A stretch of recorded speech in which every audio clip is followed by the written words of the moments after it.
Hi guys, the Metal Maniac back again.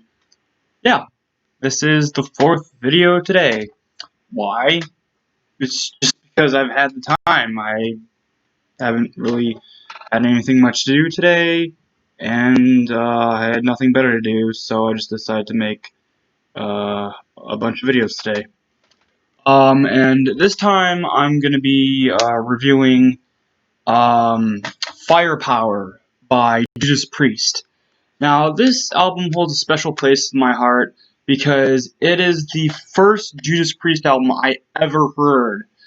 Just to give you a little bit of backstory on this and how I discovered Judas Priest. No, a few years ago, I don't know, 3 years ago, I guess.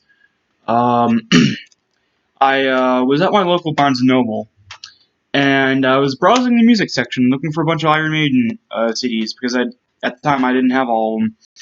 I happened to come across this, and at the time I had heard of Judas Priest. I heard that they at the time I knew that they were a really big metal band, one of the most influential metal bands of all time.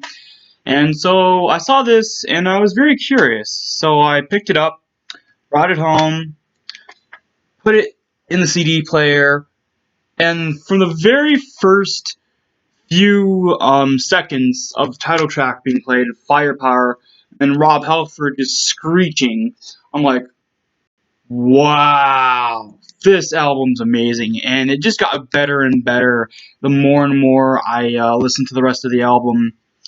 And it's what got me into Judas Priest.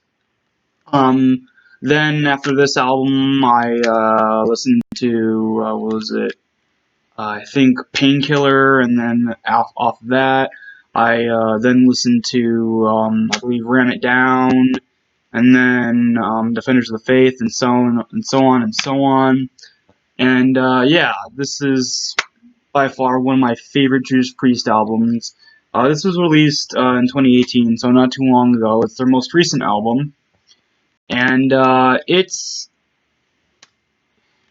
amazing that an album this good could come from a band who's been around since, 1974, if I'm not mistaken. Yeah, they're still pumping out really awesome music. But yeah, um, this is an interesting album because it's the first to not feature Glenn Tipton, and I think the second or third to not feature KK Downing. Instead of Glenn Tipton on guitar and KK Downing on guitar, it's hold on, let me get this put out really quick. Double check.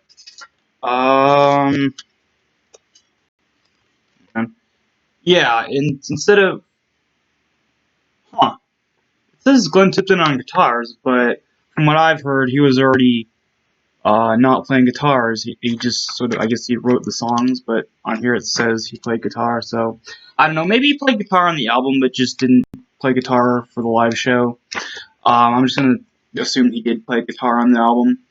But, yeah, so it was Glenn Tipton on guitar. This is his last album playing in guitar, anyway. And Richie Faulkner on guitar. Yeah, Richie Faulkner was the guy who replaced KK Downing.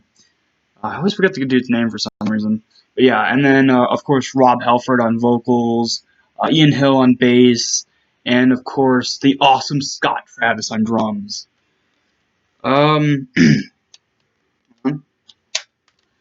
This cover art, though, I'm still a bit iffy on. Like, I don't know, it doesn't quite seem hand drawn. Like it could be, but from what I can tell, it almost seems like it's computer generated. But honestly, it's really hard to tell. It's that good in the sense that it looks so convincingly like it's hand drawn that I honestly can't tell if it's hand drawn or computer generated.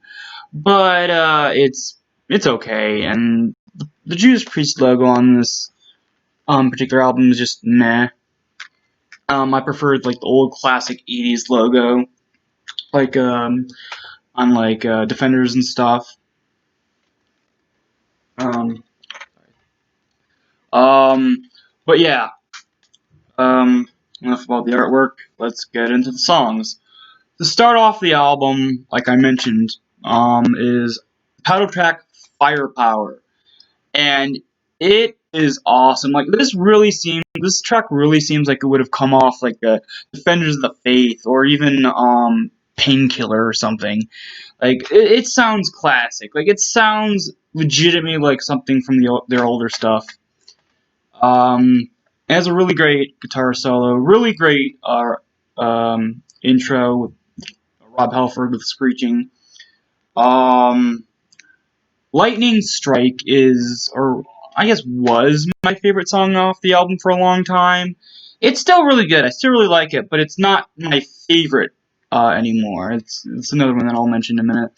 But yeah, Lightning Strike is a very sort of groovy song.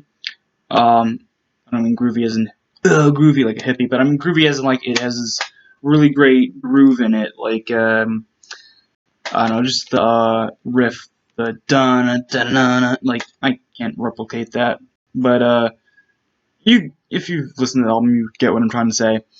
Um, and yeah, another like this album has a lot of great guitar solos and a lot of great guitar riffs. This is just great with that stuff. Evil Never Dies is okay. It's something that once in a while I'll skip just because there are better songs on the album, but it's a good listen. It's decent. Um, Never the Heroes is something that I just thought was okay at the time at first listen, but it's kind of just waned like over a while. Like I just don't really care for it at all anymore. Um, Necromancer though is really good. One of my favorite songs off the album besides Lightning Strike and a few others. It has this really awesome sort of background chanting chorus, and it's just really haunting. Like it has a really haunting feel to it, and it's just really creepy sounding. I don't think there's been an extremely creepy sounding Judas Priest track in a long time. Like I don't think there's been a really creepy one since I don't know, probably either Title Track to Jugulator or Nightcrawler from Painkiller. But yeah, there hasn't been a really creepy song, just a song on an album in a long time. So nice to have one of those on here. Um, Children of the Sun is another one that I thought was just okay at first listen, but it just kind of really just annoyed me listening to it again and again. Guardians, okay.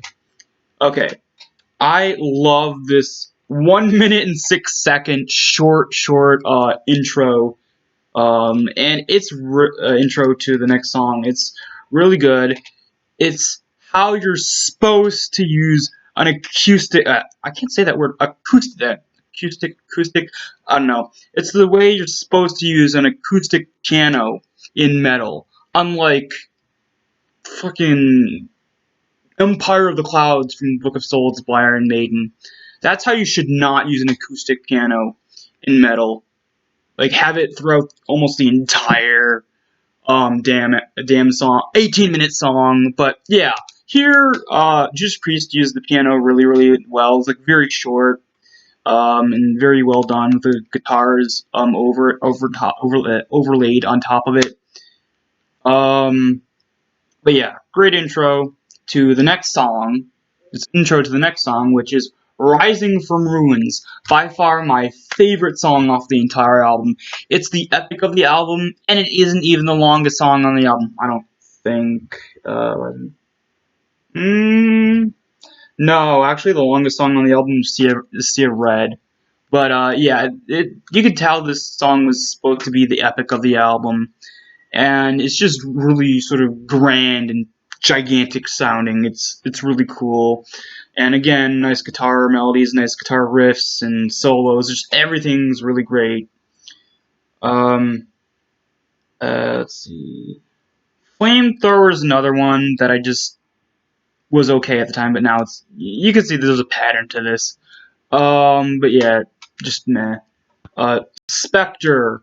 This I think was a single off the album. I'm not entirely sure. I know there was a lyric. No, I think there was a music video to it actually. I think so. But yeah, it's I'm pretty sure it was the single because if it was the single, it would have been the music video too. So yeah, it's great song. Very it almost sounds similar to the Ripper from Sad Wings of Destiny, or I don't know. I guess slightly a bit like I don't know the Sentinel with the vocal style a little bit, but yeah, really great song, love it. Trader's Gate. This could be it's sort of like in good argument whether Rising from Ruins or Trader's Gate is the epic of the album. I would go with Rising from Ruins, but I know a lot of people would argue that oh no, it's Trader's Gate. But yeah, Trader's Gate is really good. It's very catchy. I love how it's just a simple premise of a guy who started a rebellion and then basically was found out and got caught and got his head chopped off with the axe. Um, but yeah, great song. No Surrender. This is another really catchy song. There's a lot of catchy songs on this album, by the way. Um, it's really good. It's a short song. I think it might be the shortest song besides the instrumental, which is Guardians, the one with piano. But yeah, No Surrender's awesome. Lone Wolf sounds bad. I don't like Lone Wolf at all. It's the second to last song on the album. It sounds way too much like a generic modern metal song. Like it just sounds so generic, so modern. It doesn't even sound like Judas Priest. It just sounds too generic. Um, Sea of Red is another one that not really well, it's not really generic sounding. It's boring and it just doesn't. I don't know. It's just another one that just doesn't sound like Judas Priest. Um, but yeah. Oh, and almost forgot to mention. So, so I know some of you guys already know this, but once in a while, they'll when they have a character on the cover of their albums, they'll have like a little read up on the back about the character. Um, they had it with I think the Screaming for Vengeance album, the Painkiller album. I'm trying to look here. Defenders of the Faith. They had it for Defenders of the Faith. They had it for I think Redeemer of Souls and Angel of Retribution, and they had it for this. It's sort of like a summary of the character on the cover. It says forged by Jesus, it's gonna be a hard word to pronounce. Forged by a conflagration of molten metal. Let me try that again. That sounded dumb. My words. Here we go again.